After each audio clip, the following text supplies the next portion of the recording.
ইবলিশ আবার কে? ইবলিশ হলো শয়তান। সে আদম আলাহিসাল্লামের ব্যাপারে ছিল অনেক হিংসুক।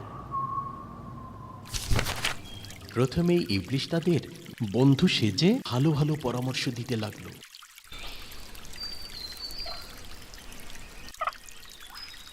ইবলিশ তাদের প্রশ্ন করল, তোমরা কেন এই গাছটির ফল খাচ্ছ না?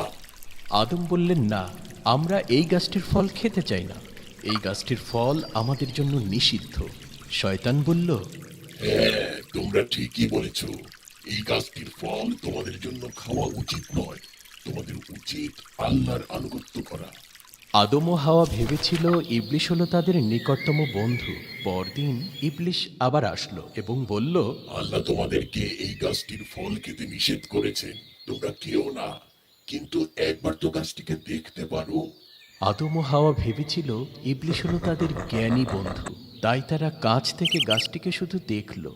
তোমরা কি জানো পরে ইবলিশ তাদেরকে কিভাবে ধোঁকা দিয়েছিল? সে কি আবার তাদেরকে ফল খেতে বলবে?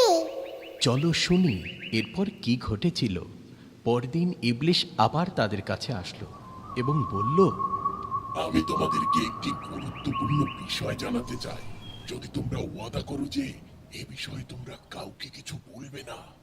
সত্য হলো এই যে তোমরা যদি এই গাছের ফল খাও তাহলে তোমরা ফেরেশতা হয়ে যাবে এবং সব সময় জান্নাতে বসবাস করতে পারবে।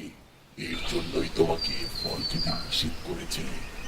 আদম ও হাওয়া ইবলিশের কথা বিশ্বাস করল এবং তারা ফল খাওয়ার সিদ্ধান্ত নিল যাতে জান্নাতে আজীবন বসবাস করতে পারে। তাদের সেই নিষিদ্ধ গাছের ফল খাওয়া ঠিক হবে না।